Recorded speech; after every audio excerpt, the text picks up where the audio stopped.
Yang pertama yaitu pengertian nilai tukar mata uang.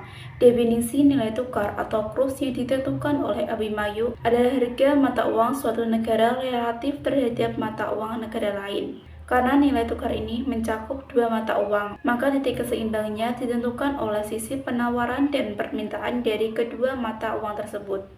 Pengertian lain dari nilai tukar ditulis oleh Oliver Benkart dalam bukunya Macroeconomics, yaitu nominal exchange rate as the price of the domestic currency in the trade of foreign currency. Franco J. Paposi dan Franco Modigliani memberikan definisi mengenai nilai tukar sebagai berikut, yaitu an exchange rate is defined as the amount of the currency that can be exchanged per unit of other currency, or the price of one currency in the turn of another currency. Dapat disimpulkan dari beberapa definisi di atas bahwa nilai tukar adalah sejumlah uang dari suatu mata uang tertentu yang dapat dipertukarkan dengan satu unit mata uang negara lain.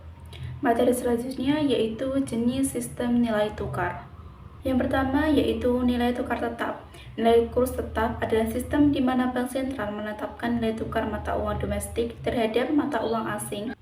Di Indonesia pernah menerapkan melalui UU Nomor 32 Tahun 1964 dengan kurs Rp 250 per US dollar. Namun kemudian beberapa kali melakukan devaluasi karena tekanan ekonomi. Keunggulan sistem ini adalah kestabilan nilai tukar dan kepastian ekonomi. Sementara kelemahannya adalah kebutuhan cadangan devisa besar dan kurang fleksibel terhadap perubahan global. Di Cina juga menganut sistem kurs tetap dan pada 11 Agustus 2015 mendevaluasi yuan sebesar 1,9% untuk mendorong ekspor yang menurun. Yang kedua ada nilai tukar mengambang. Sistem nilai tukar mengambang adalah sistem di mana nilai tukar mata uang ditentukan oleh mekanisme pasar, yaitu berdasarkan permintaan dan penawaran tanpa menetapkan langsung dari pemerintah atau bank sentral. Terdapat beberapa jenis dalam sistem ini. Yang pertama ada kurs mengambang bebas atau free floating, di mana nilai tukar sebetulnya ditentukan oleh pasar tanpa campur tangan pemerintah.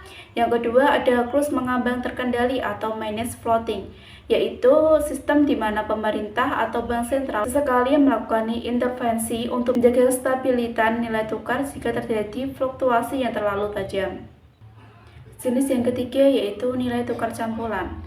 Yang pertama ada sistem crowing peg atau pasak merayap, yaitu nilai tukar dipatok pada satu atau beberapa mata uang asing, tetapi disesuaikan secara bertahap dan periodik dalam persentase kecil, sesuai kondisi ekonomi seperti inflasi dan neraca perdagangan. Yang kedua, sistem adjustable peg atau pasak yang dapat disesuaikan, yaitu nilai tukar dipatok pada nilai tertentu, tetapi pemerintah atau bank sentral dapat mengubah nilai patokan tersebut sesuai kebutuhan kebijakan ekonomi. Misalnya untuk mengatasi defisit neraca pembayaran atau inflasi. Dalam sistem ini memberikan stabilitas jangka pendek sekaligus fleksibilitas penyesuaian nilai tukar. Yang ketiga, sistem basket exchange rate atau pasak keranjang, yaitu nilai tukar diikat pada rata-rata tertimbang beberapa mata uang asing dengan bobot tertentu sehingga mengurangi risiko fluktuasi akibat perubahan nilai satu mata uang saja. Dalam sistem ini meningkatkan stabilitas nilai tukar dalam konteks perdagangan internasional yang beragam, meskipun tetap ada risiko jika salah satu mata uang dalam keranjang itu melemah signifikan. Faktor yang mempengaruhi nilai tukar rupiah, yaitu yang pertama tingkat inflasi. Inflasi terbagi menjadi dua, yaitu permanen dan temporer. Inflasi permanen disebabkan oleh meningkatnya permintaan barang dan jasa, sedangkan inflasi temporer itu timbul akibat gangguan sementara seperti kenaikan biaya energi atau bencana alam. Pengukuran inflasi dilakukan melalui harga umum, angka deflator, indeks harga konsumen atau IHK, harga pengharapan, serta indeks dalam dan luar negeri. Inflasi juga terdiri dari 3 komponen utama, yaitu inflasi inti yang mempengaruhi faktor fundamental, inflasi permintaan akibat kebijakan pemerintah, dan inflasi bergejolak karena gangguan produksi dan distribusi. Yang kedua yaitu tingkat suku bunga. Suku bunga terdiri dari suku bunga tetap dan suku bunga mengembang.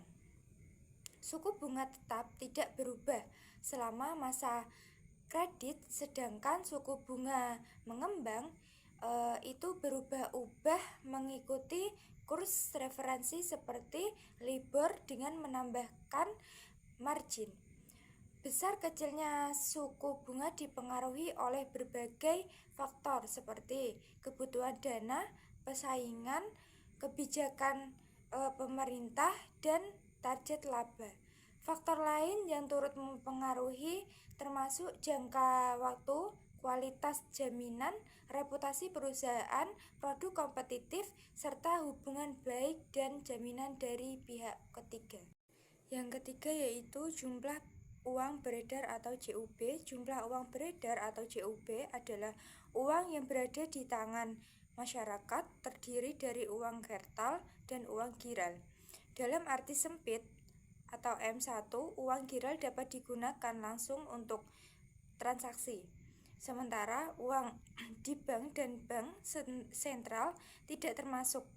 Faktor yang mempengaruhi JUB antara lain yaitu pendapatan real, suku bunga, tingkat harga umum, dan pengeluaran konsumen, khususnya pada momen tertentu seperti hari raya.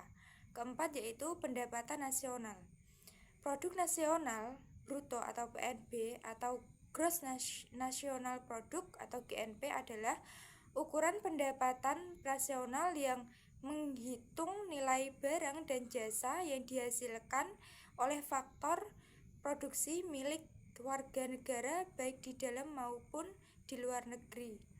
GNP tidak memasukkan nilai produksi dari faktor produksi milik asing yang beroperasi di dalam negeri. Oke, selanjutnya dampak depresi dan apresiasi rupiah. Depresiasi rupiah adalah kondisi ketika nilai tukar rupiah melemah terhadap mata uang asing seperti dolar AS. Dampaknya barang-barang Indonesia menjadi lebih murah bagi pembeli luar negeri sehingga ekspor cenderung meningkat. Namun, impor menjadi lebih mahal karena harus membayar lebih banyak rupiah untuk mata uang asing, sehingga harga barang impor naik dan bisa mendorong inflasi. Apresiasi rupiah merujuk pada kondisi di mana nilai tukar rupiah menguat terhadap mata uang asing, seperti dolar AS.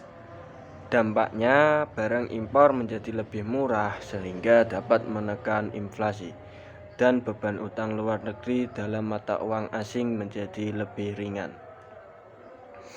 Namun apresiasi juga dapat menurunkan daya saing ekspor karena harga barang Indonesia menjadi lebih mahal di pasar internasional.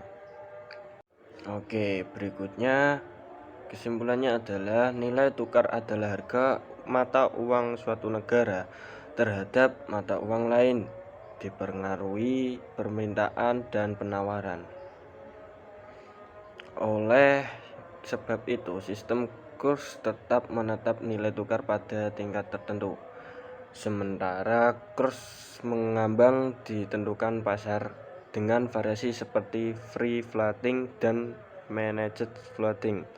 Inflasi terbagi menjadi permanen dan temporer. Diukur melalui IHK dan angka deflator. Suku bunga bisa tetap atau mengambang, dipengaruhi faktor ekonomi.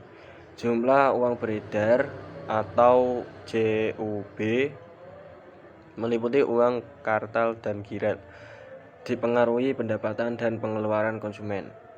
Produk nasional bruto atau PNB menghitung pendapatan dari faktor produksi milik warga negara. Depresiasi rupiah meningkatkan ekspor tetapi membuat impor lebih mahal. Sementara apresiasi rupiah mengurangi daya saing ekspor tetapi menurunkan biaya impor dan utang luar negeri.